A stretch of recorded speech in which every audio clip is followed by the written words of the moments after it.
Hello and welcome to the podcast. We hope you survived the experience. I'm Pete, I'm Mike. and today we're doing X-Men 123. So this is kind of a palate cleanser Pete and I were talking about earlier. X-Men is a lot of doom and gloom, and here we have the most whimsical assassin possible. The phrase incel won't be a thing for another 40 years. Arcade has that energy. He is definitely an edgelord. But first, let's talk about this cover. Is one of two covers in the X-Men run that Terry Austin, the usual inker, did the pencils for this cover. And I gotta admit, I really don't like the way that Terry Austin does faces. Oh yeah, now I see it. Yeah, earlier Mike had just been saying he didn't like the cover overall, but yeah, now I see the faces. I mean, Arcade on the cover is kind of looking like Tweedledee, but He looks like he's 12. yeah. But I mean, the pinball machine is pretty well detailed and looks cool. Thematically, it's a very cool cover. Yeah. You have the X-Men trapped in a giant pinball machine. For our younger listeners, pinball machines were honestly, they were before my time. They still exist, but I never really got into pinball. It was basically video games before there were video games, Yeah, but there yeah. was definitely an element of skill to them. Yeah, pinball. You knock a metal ball around a glass box. You score points, and I know that these days a lot of them have a very heavy video element to them. That's true too. So, in this issue of X-Men, we start with Peter Parker swinging around Manhattan, talking about his relationship problems. So there were two things that struck me about this first panel with Spider-Man. Number one, he's going on a date with Sissy Ironwood, who is such a specific moment in time of Spider-Man. So everybody knows Spider-Man, Mary Jane, Spider-Man and Gwen Stacy, maybe even Black Cat. Sissy Ironwood is one of a number of characters that they tried to bring in to have a love interest that wasn't Mary Jane or Gwen Stacy. I think she lasted all of like 5 or 6 issues. Yep. She is an heiress, and yeah. My favorite one, I'm just going to throw this out there, my favorite one is Deb Whitmore, the girl who figured out that Peter Parker was Spider-Man and was then actually driven insane by Peter gaslighting her, just going, no, I'm not Spider-Man, I don't know what you're talking about. And more elaborate ways to prove that he was not Spider-Man. But the other thing in this first page that I noticed at first, Spider-Man mentions that he's broke because he just paid his taxes, and I was thinking to myself, Peter Parker, you are perennially broke. You're getting a refund. However, then I realized Peter Parker is a freelancer. Ah. Freelancers don't get their taxes taken out of every paycheck. They have to pay at the end of the year. Ah. So, this is tax attorney Mike. I'm not a tax attorney. Don't listen to me for tax advice. If you are a photographer in the Marvel Universe, take his advice. If you are a real person, ignore him. And so so he's getting a Big Mac and fries, which I believe I was actually involved in a role-playing game set in the late 70s. I believe that was still under $1. That seems about right, yep. And now I went to McDonald's the other day, and I was, the value meal is like $12. Yep. So, So here we have one of the best coincidences in comics in the 70s. Peter is web-swinging right past Colleen and Scott. Who are just kind of like going around and, enjoying their company. And Scott's talking about how he's trying to call Jean's parents and how he's, hasn't had luck getting them. Scott, you dated her for 16 years. Just go to their house, ring the doorbell, and bring some flowers and say you're sorry. Also, Cyclops throwing a major relationship red flag here. We're out on a date, and what am I talking about? My ex-girlfriend's parents. This will be a thing. And then we have Stan Lee in Spider-Man's suit, welcoming those true believers of his.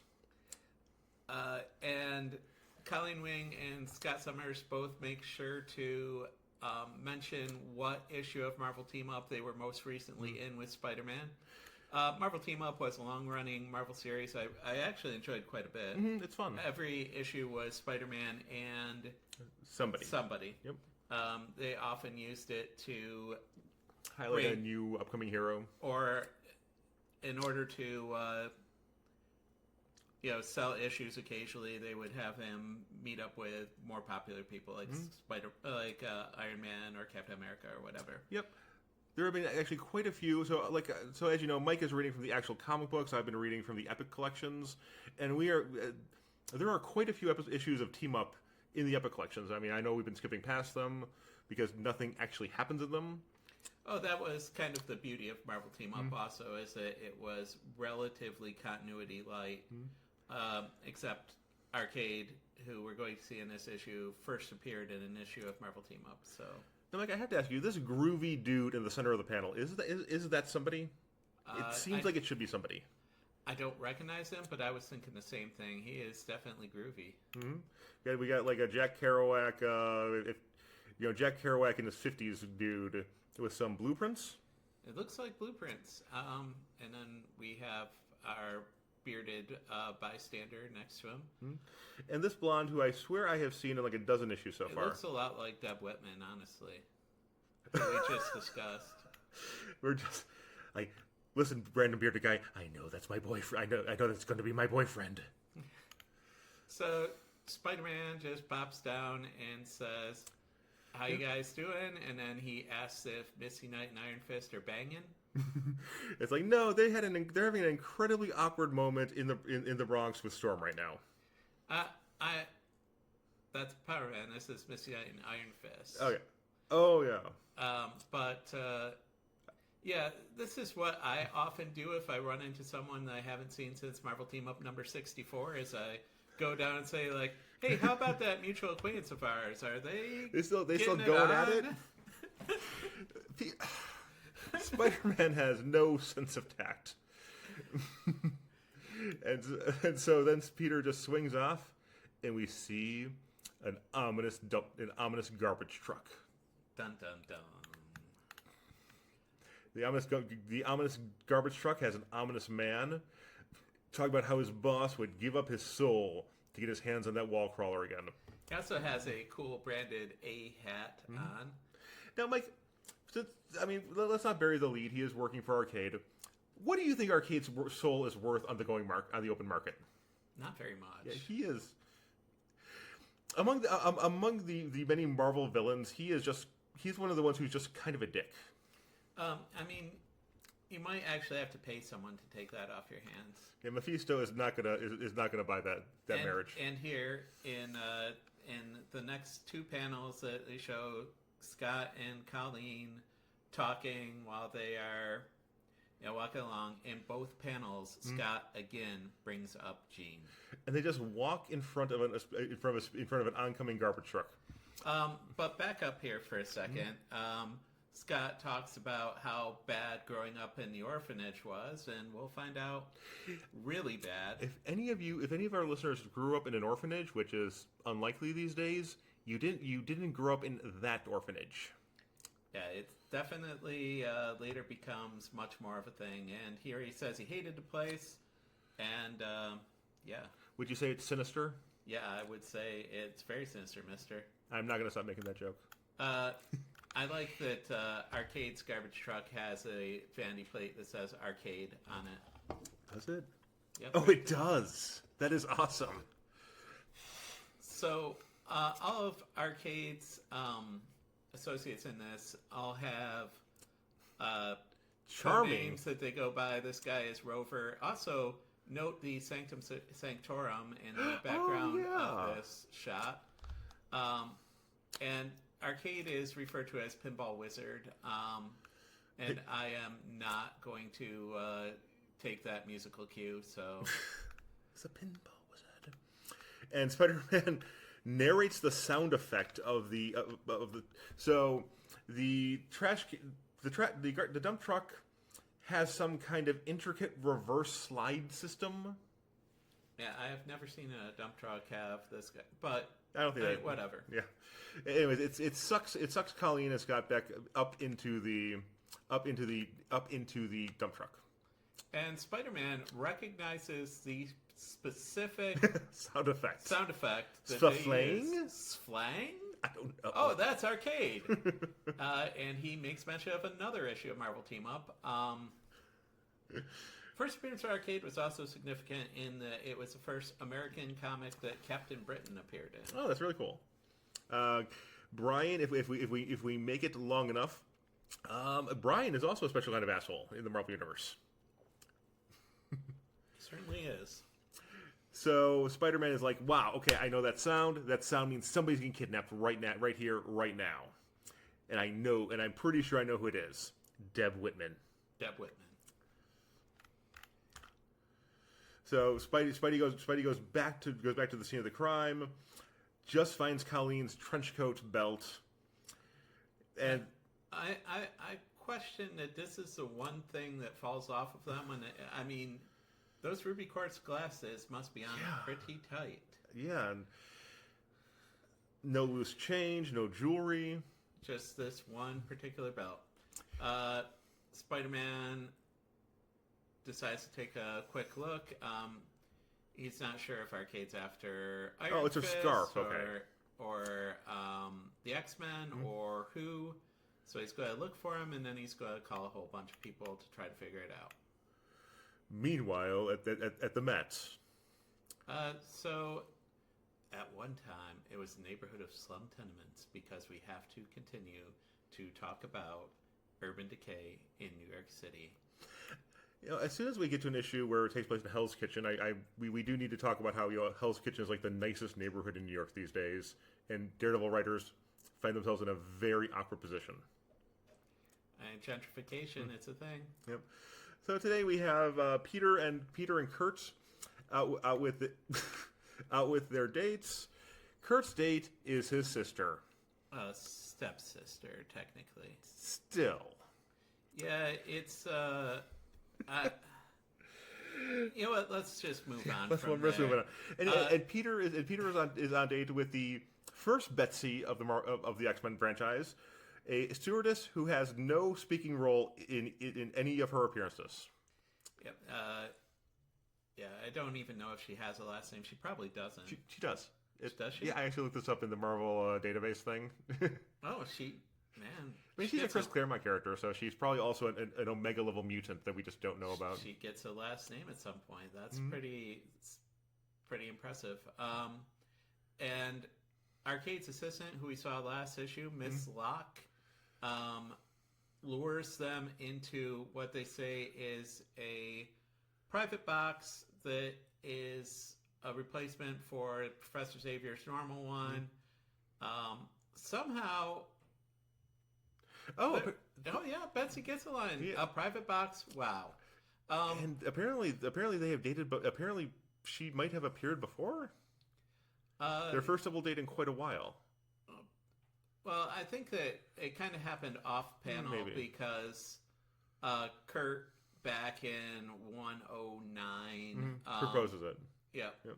And mentioned that he and Amanda and Peter and Betsy had gone out at some point in the past. True. However, I have read all of the X-Men from Giant Size up till here in order to prepare for the podcast, and I don't recall it ever actually happening. I believe it happened in a magical place called Off Penalia. I like that. I dig that. So it turns out they are in a steel box. But it will be a night to remember. Here's the other thing here is that Betsy's one line, a private box, wow. So you're taking this girl to Metropolitan Opera, and you don't tell her that your plan is to be in Professor Xavier's private box. It's like, we're going to the... Yeah. I think that's how you nail the date down. Hey, babe, you want to see an opera in a private box? And apparently Peter just decided not to give her this information because she is shocked to learn it. Well, I mean, he is a nice communist boy, which will come up later. Maybe he doesn't understand the significance. Maybe he does not like luxuries because they aren't potatoes or whatever. Potatoes and wheat. Yeah. Listen, Ileana has a teddy bear. That is the only luxury they need. It's a Fozzie teddy bear, in fact. Oh, it is? Yeah. Oh, cool. Or at least in some later issues. I believe, yeah, I believe I remember She that. also Yeah. gets a Banff doll for a little while. I love that fact. I love the fact that canonically there is Kurt Wagner merchandise in the Marvel universe. Chibi Kurt Wagner. Yes. Chibi before Americans knew Chibi was a thing. So Miss Locke refers to herself as Dragon Lady, which is kind of uncomfortable from a racial standpoint. I do like the fact that Arcade's minions are Dog and Dragon Lady, and he's Pinball Wizard. I mean, she calls herself Miss Locke so often that you'd think she could just say Miss Locke. Mm-hmm. But it turns out that this was a cleverly disguised fire exit. Nobody apparently at the Met Opera noticed that there was a helicopter hovering outside with a giant steel box. No one noticed the 12 by 12 steel box. But, so I said that Arcade is a whimsical assassin, and this is the kind of whimsy that happens. And he also refers to Miss Locke as Toots and says Toodaloo. And she may or may not be an android. Yeah, that's a later situation. Yeah. I mean, there was a Miss Key as well, right? Yes. Yeah. But she is not appearing in this film. Yeah. I love Chris Claremont. One of the things I love about Chris Claremont is every villain has a sidekick, and every villain's sidekick has a sidekick. Mojo has Major Domo and Minor Domo. Arcade has Miss Locke. Miss Locke has Miss Key. That's a valid point. I mean, we could make mention of the Hellfire Club and how, like, Sebastian Shaw has Harry Leland, and then Harry Leland in turn has Cole and What's the other name? Macon and Reese. Yes. Wait till we get to them. Cole, Macon, and Reese, who we're going to get to eventually, are characters who are intended to be one-shot side characters who ended up becoming way more important than they should have been. Yeah, they show up everywhere in Chris Claremont's X-Men run. They start out as Hellfire Guards. They're Reavers. They become Reavers. I think there's a job in between. Yeah, they're just... I mean, if you're out looking for flunkies, you're getting those three guys. Yeah. Wolverine has gone on a date with Mariko. The thing to mention here is that last issue, he was getting the cold shoulder from the Japanese embassy, and now, without any further explanation, they're out on a date. So it seems like it got straightened out. Yeah. A Wolverine in one of those bolo ties. And apparently there's a hat check in the Marvel Universe. I don't know. I don't go out to fancy places. If there might be a place that would take I know there's places that take your coats. Maybe there are places that take your cowboy hat. I mean, I think that were it my decision, I would think I would rather Wolverine wear his cowboy hat than have that weird hairstyle that looks like his mask. Yeah, I don't care for that. I don't care for it on Wolverine. I care for it even less when it's on characters who aren't Wolverine. So a guy with a baseball hat asks Wolverine if he has a light, and Wolverine, because this is a thing that happened in the 70s, you would ask people for assistance in lighting your cigarette. Wolverine, of course, has a match to light the man's cigarette, and that couldn't possibly be a sinister thing about to happen. I think that might be Rover. I think it is Rover. Yep, there's in the background the mysterious garbage truck. A certain garbage truck. I just like the fact that Wolverine's inner bubble is, well, I guess since things are going as well with Mariko, I can stop trying to pursue Jean, who's dead. And Cyclops' girlfriend. Does he still have a picture of her in his belt buckle? God, probably. That's weird.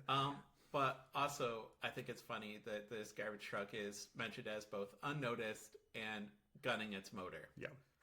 It is both an incredibly stealthy machine that is louder than most garbage trucks, which are incredibly noisy. Yes. Lordy. Well, so now we cut to the Xavier School for gifted youngsters, which the X-Men haven't been here since. Well, I mean, they were here last issue, but Cyclops got the phone turned back on. Yep. Back in 110 with Warhawk was the last time we were in this place. It's been a minute. Yeah. And Sean Cassidy is taking a nap when the phone rings.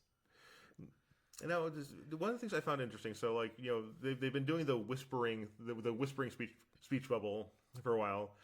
Apparently Sean's voice is strong enough that he's actually talking. I mean, I'm sure that's not an inking issue, but no, I think that he's shown as progressing so that we believe that his power will come back, but spoiler alert, not for another 10 years. It's actually it's a storyline that Marvel stuck with surprisingly long. Yep. So he gets up to get the phone while the Claremont narrator talks about how good the security systems are, which I don't know. The X-Men just basically came here when it was mothballed and just walked in with no problem. But well, I mean, it was in one piece after them being gone for several months. You know, there wasn't any looting that happened. There weren't squatters. No, that's valid. It's a nice place. So when Banshee goes to get the phone, he gets shot by a familiar dart gun. So I actually looked into this. This is the same overall design as the dart gun that Warhawk used back in 110 to knock out Xavier and Jean. And because Banshee is not Phoenix, he does not take two darts to. It's only one dart. I just love that. This is prime arcade. He could have just shot Banshee in the back. No, he's going to drug Sean so he can drag him to his death amusement park. Yep. That's so. Like I said, a very whimsical assassin. I do and it very much is stated many times by Arcade himself that if he wanted to kill all of the X-Men, he could just kill all of the X-Men. Yeah, but that's not the point. It's the journey, not the destination. Right. So he dart guns Banshee, and before we move, I just want to point out. So he's reading Finnegan's Wake. He's dressed entirely in green. You would never guess that this is the Irish character. Yeah, they definitely like the characters to point out their ethnicity to you very frequently. And then we get Storm coming out of the shower. Yep, he was going to fly down to get the phone in a nightgown. So I got to say that I never remember being this desperate to pick up the phone ever. And also, apparently there is exactly one phone that Storm is on the second floor and has to fly down from the second floor to grab that one solitary phone on that one particular end table. Hey, multiple jacks were expensive back in the day. Well, look at this mansion, man. It probably has 80 jacks in it. You would think. But for all we know, that is the local radio station, calling up, hey, remember this contest where it's like, hey, WHMI 93.5 is the greatest record, is the greatest radio station ever, and you get free tickets to Bob Seger.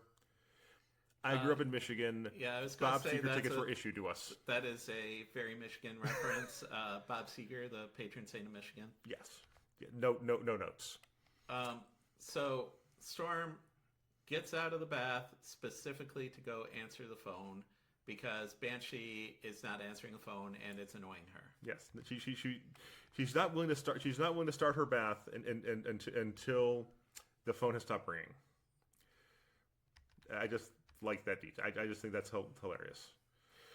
And then we get Storm being shot in the back by the dart gun before she had a chance to belt her nightgown. I didn't really want to point this out, but John Byrne kind of has a tradition of making sure that nipples exist, which was not a very common thing in comics at this time. So They're very clearly drawn. And also, on the wall of the X Mansion, there's some kind of award signed by Stan Lee. It's a no prize. You know, Scott found a continuity problem in an issue of X-Men because he lived the issue of X-Men. I love that we have unconscious Banshee in the pantry, and I love that we have the pantry in the foyer. X-Mansion doesn't make sense, but he's probably guarding his Lucky Charms. And who is on the phone other than Spider-Man?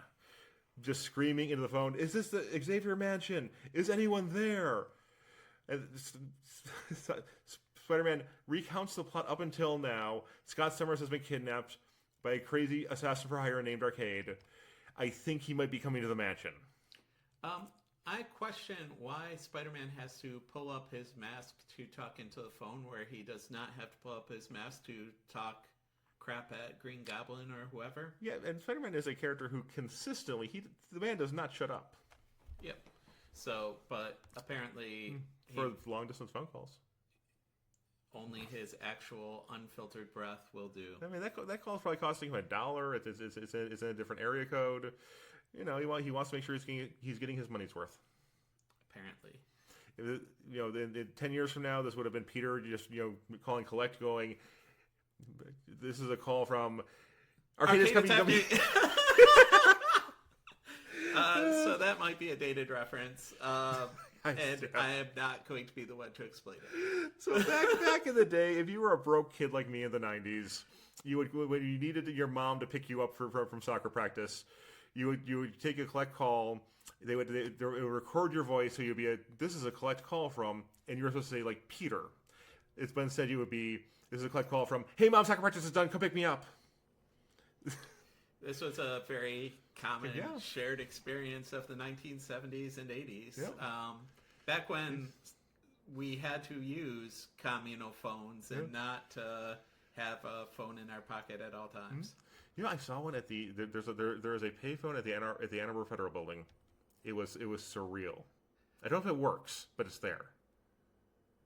That's interesting. I think in Ypsilanti somewhere, there's outside of a convenience store a payphone like significantly outside, like on the very corner of the street, and it always looks like a trap to me. Okay, so we're supposed to talk about how great Michigan is.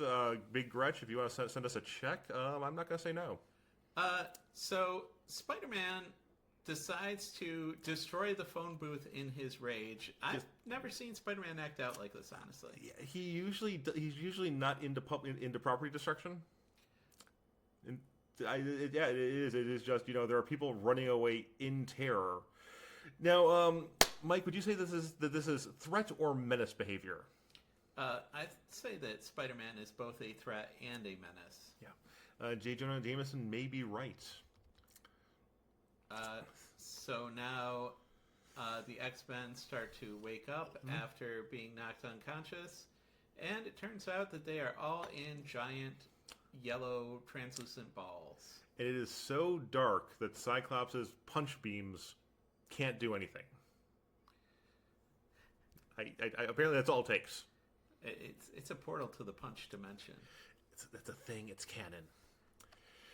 So Cyclops remembers being attacked by a garbage truck and hit by nerve gas. And you know what? I do not doubt for a second that Scott Summers doesn't know what it feels like to be knocked out by every individual kind of nerve gas. I mean, I think that Professor Xavier probably did that in the danger room first day. Like, Here is pepper spray, Scott. Here is mace. Listen, I can't do this to Warren because his family's funding this thing, but no one's going to miss you. That is... You grew up in an orphanage, after all. I mean, tell me that's not Professor Xavier dialogue. It's definitely Professor X. And Scott is shocked that they're all in uniform. So somebody dressed them. Yeah, somebody had their costume. So Arcade, after knocking out Banshee and Storm, must have rifled through the mansion. The X closets. Yeah. And gotten everybody's costume and put it on them. This is an invasion of privacy, man. I think that we should, not think too hard about this. Wondering how they eat and breathe and other science facts. Yep. That's another data reference. So Scott starts his inner monologue, points out they're all trapped inside lucite spheres in some kind of tunnel. That we better burst out of fast because I'm in a giant pinball game isn't the kind of thought a rational man has. Well, yeah. Speaking of non-rational men, here is Arcade. He checks with his sidekicks, Miss Locke and also Mr. Chambers, who I guess that's Rover, right? Yep, it would have to be, yeah. And everything is ready. It's all set. So he goes over to his personal pinball machine, which is linked up with the giant pinball machine that the X-Men are in. And this actually was used in the Spider-Man Captain Britain team-up issue. Arcade references what happened with that during this. Yeah. It's also in Spider-Man X-Men Spider-Man Arcade's Revenge for the NES. Oh, man. That was a fun game. It was great. Probably doesn't hold up well, though.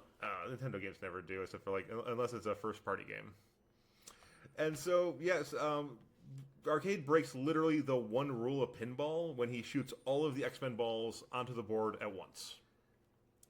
Well, I mean, you can get a multi-ball, but usually you start out with one ball and more are released later. But apparently, releasing all of the balls at once is what he wants to do here. Inside a pinball machine, there are various things that you get points for your balls hitting. But when the X-Men hit them, they give a shock to them. Electrical charges, in fact.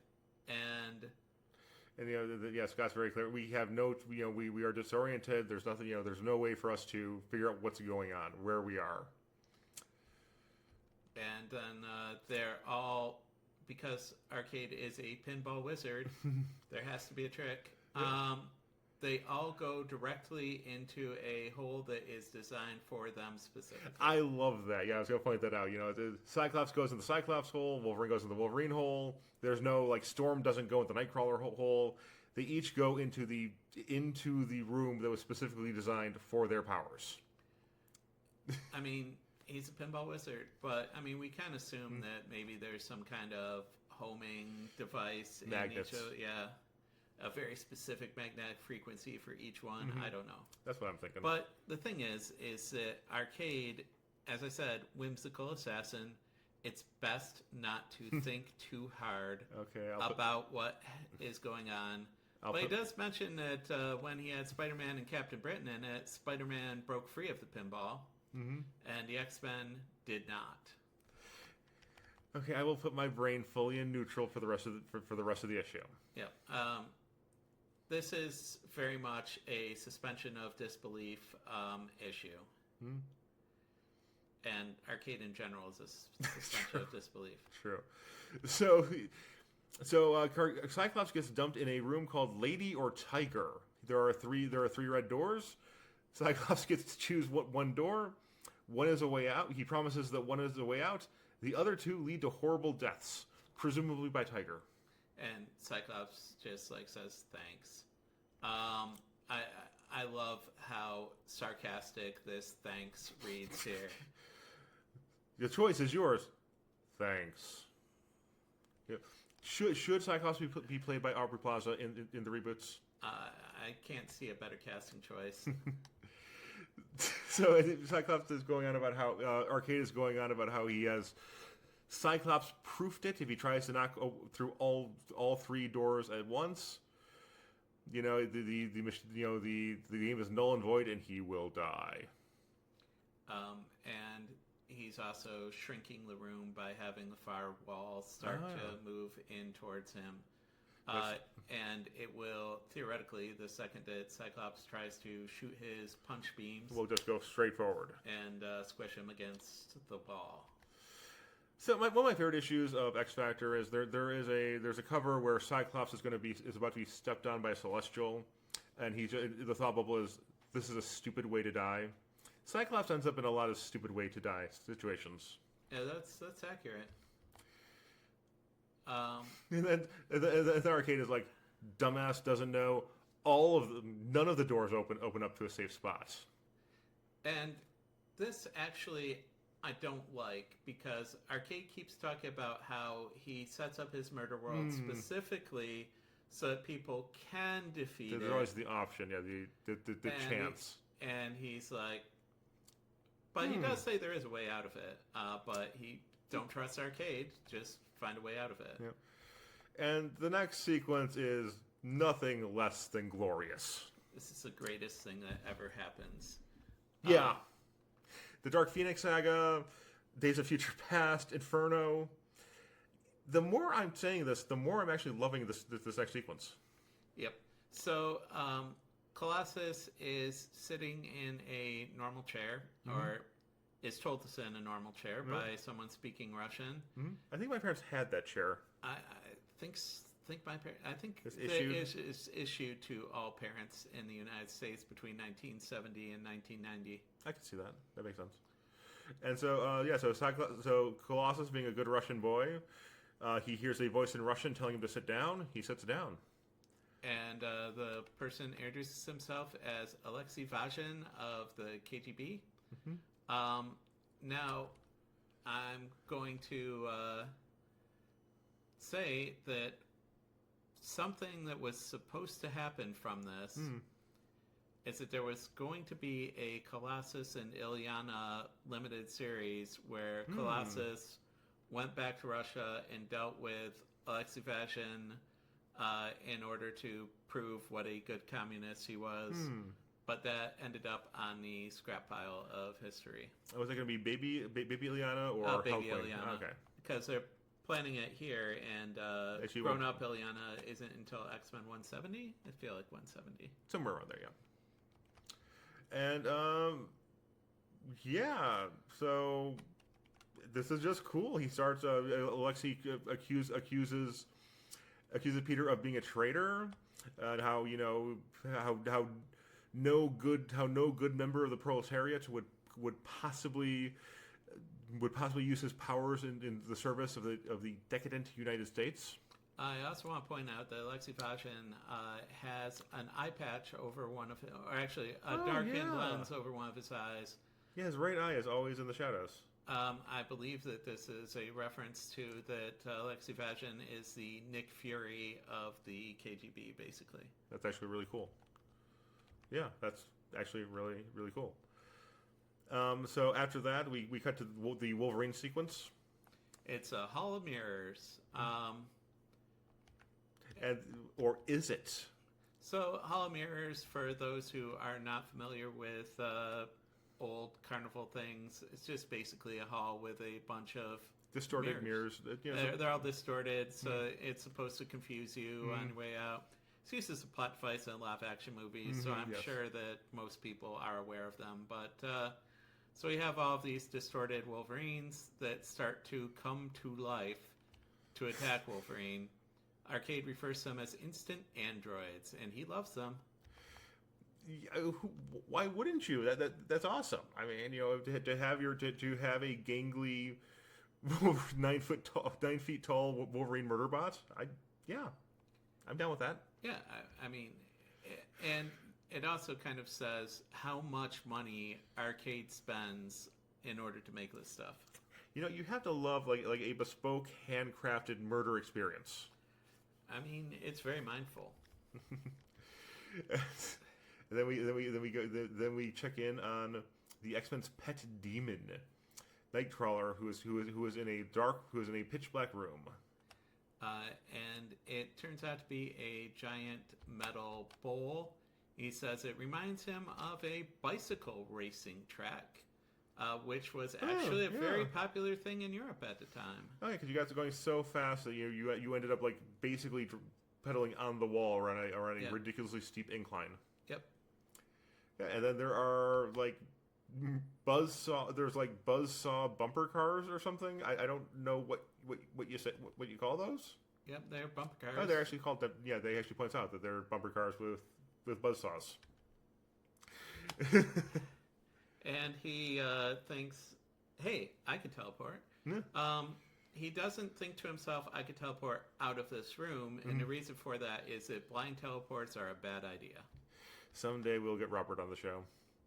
So he decides to teleport to the ceiling, thinking that he can be immune to the bumper cars up there.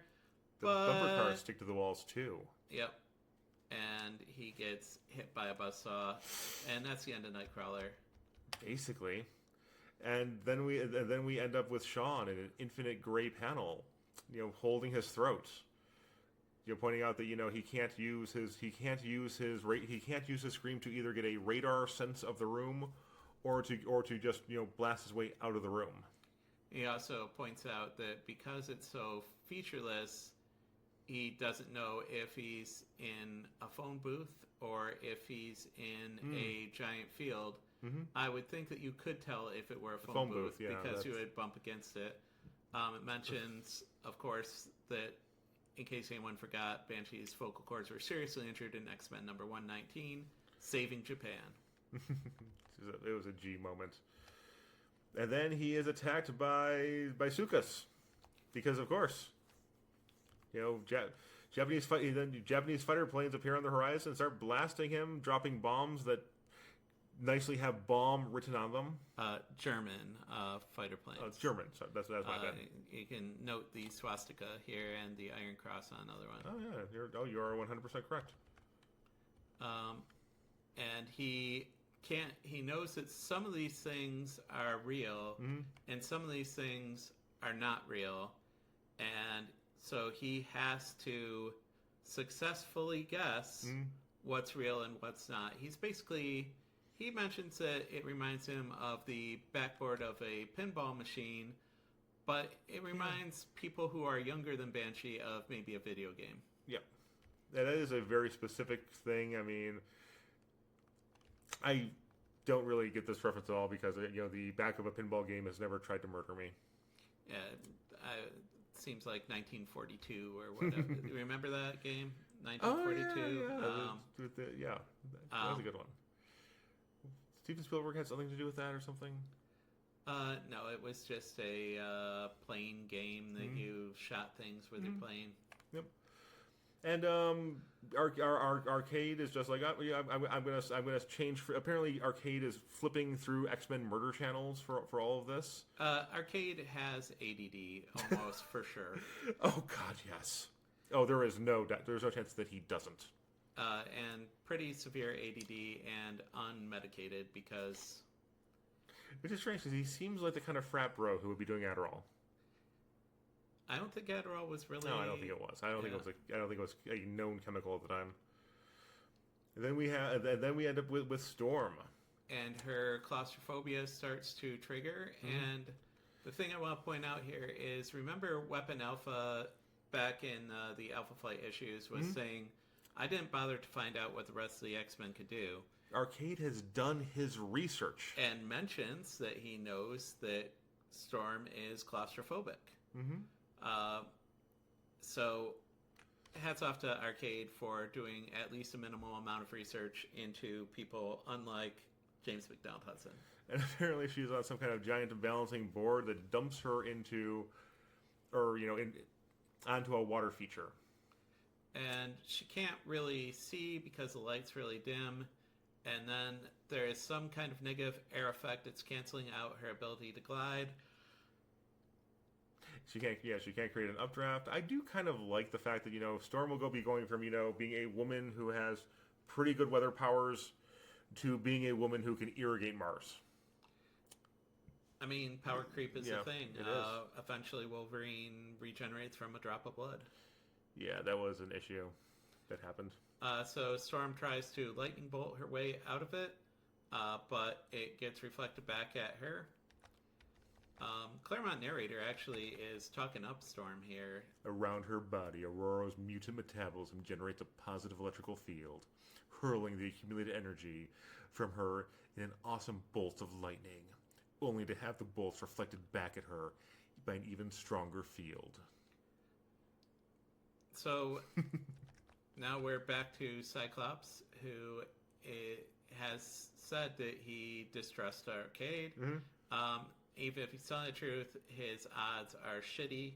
So he's like, I'm not going to play by his rules. I am going to break the rules. So he zaps the wall, the side wall, in order to get out of here. He knows that he has to have split-second timing because that wall is going to squish him as soon as his I-beams deploy, basically. So there's Cyclops being tactical. I mean, yeah, I mean that's something that has been consistent along through Claremont's run as well as many other runs. You know, Cyclops is the guy who is like, hey, I have powers, I can use them in a smart way. He's definitely the X-Men's leader for a reason. We cut back to Wolverine fighting the twisted, weird Wolverines, and he's like, I'm doing okay, but they keep getting more. There are more and more. Eventually, I'm going to run out of team, and they're working as a team. I am just a dude. But he turns out to have a helper.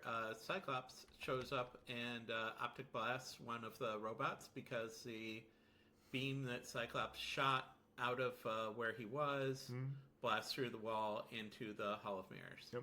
And I do like the greeting that the Cyclops and Wolverine give each other. It's like, I'm glad you're not dead. I'm also glad you're not dead.